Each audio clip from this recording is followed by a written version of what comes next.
dobry, witam Państwa. Dzisiaj porozmawiamy sobie o rewitalizacji w Żukowie. Naszym gościem jest Wojciech Kankowski, burmistrz gminy Żukowo. Dzień dobry. Witam Państwa.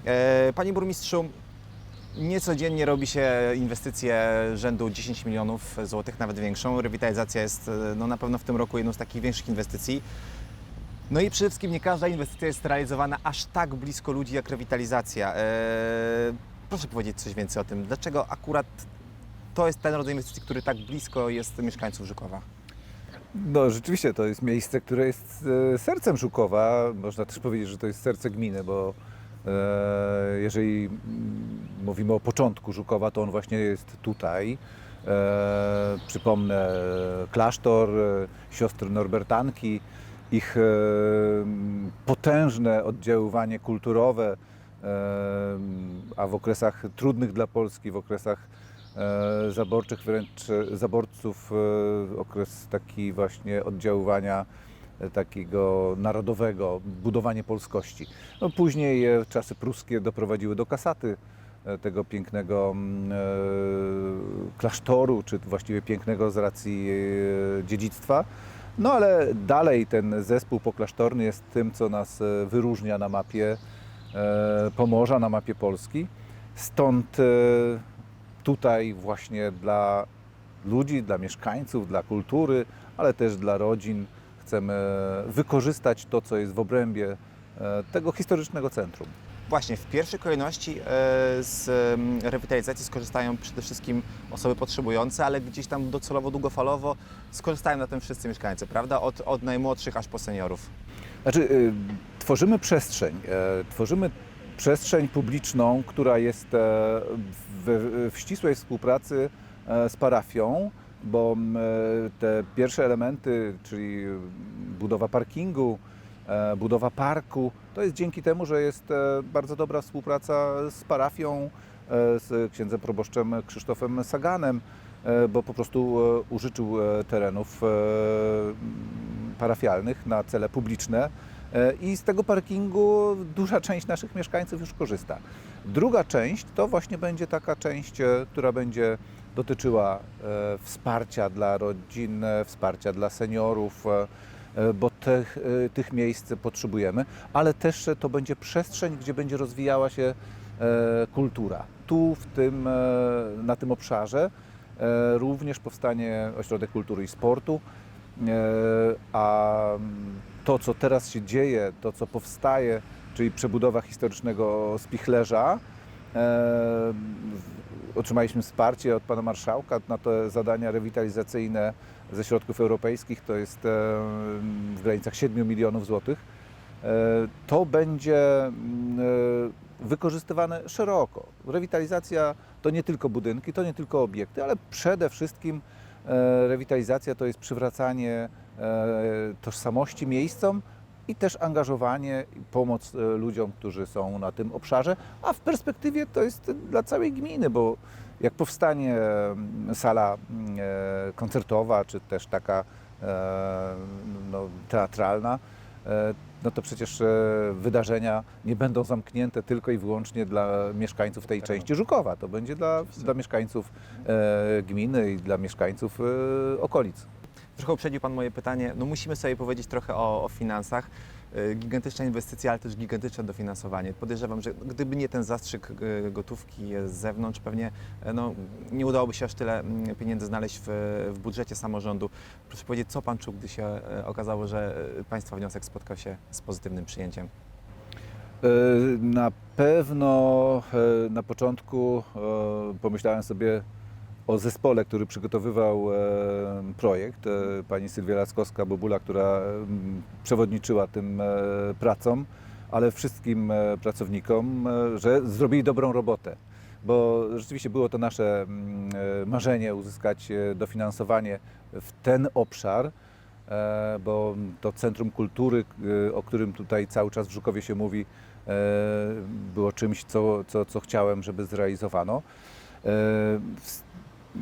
Projekt był już przygotowany, wniosek był złożony już do programu operacyjnego województwa pomorskiego na zabytki, ale niestety wówczas ta kwota, która była do dyspozycji pana marszałka, była niewielka, bo było to niewiele ponad 20 milionów złotych i wtedy nie uzyskaliśmy wsparcia, ale w tym działaniu rewitalizacyjnym zostaliśmy zauważeni i to znacząco, a więc to świadczy o tym, że zespół moich pracowników zrobił bardzo dobrą robotę.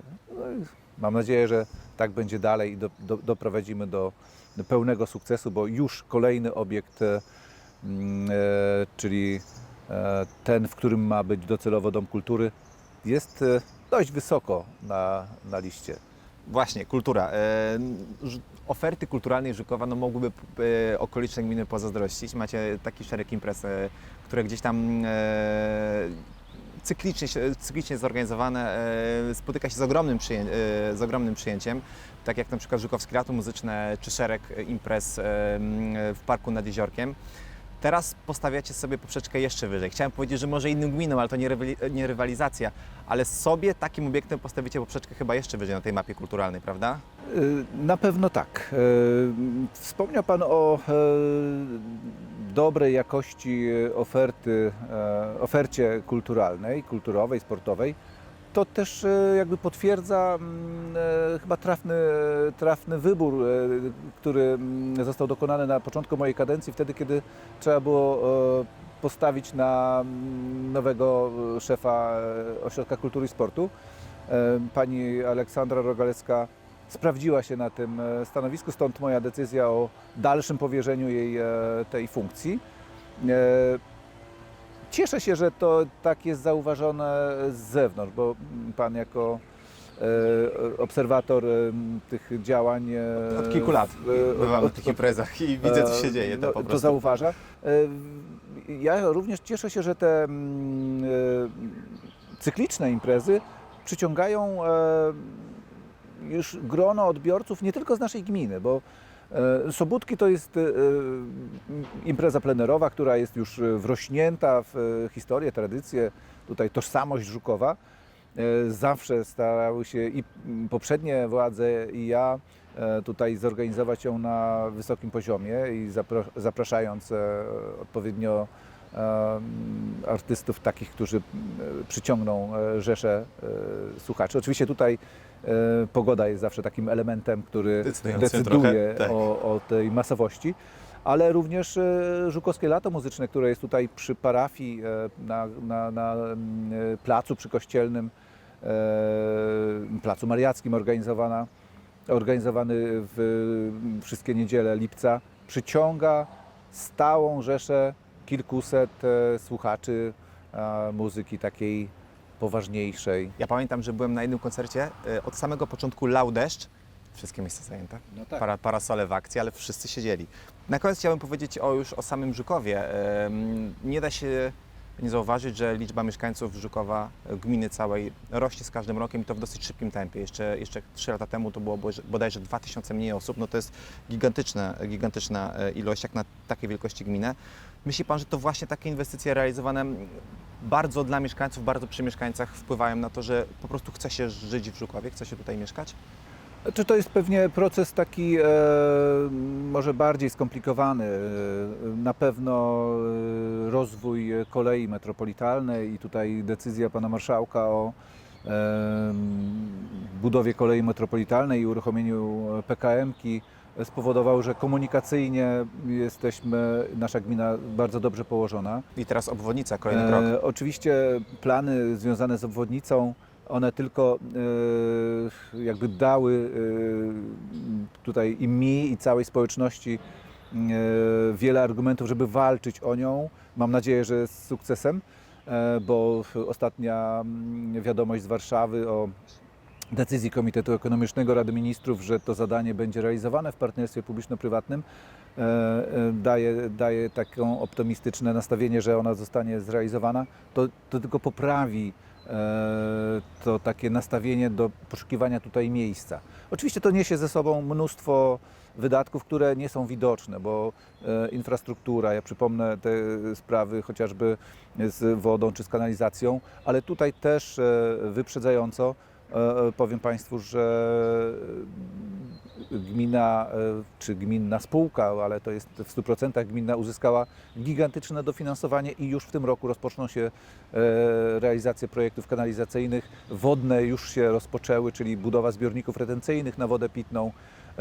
To jest dofinansowanie w wysokości 45,5 miliona, a więc myślimy o tej infrastrukturze, która niestety albo no, po prostu z oczywistych względów jest konieczna i są konieczne potężne nakłady, żeby dla tych mieszkańców, którzy tutaj chcą mieszkać, warunki życia gwarantowały zabezpieczenie tych podstawowych potrzeb. Oczywiście infrastruktura społeczna związana ze szkołami, Projekty miękkie. to też są wydatki, które ponosimy.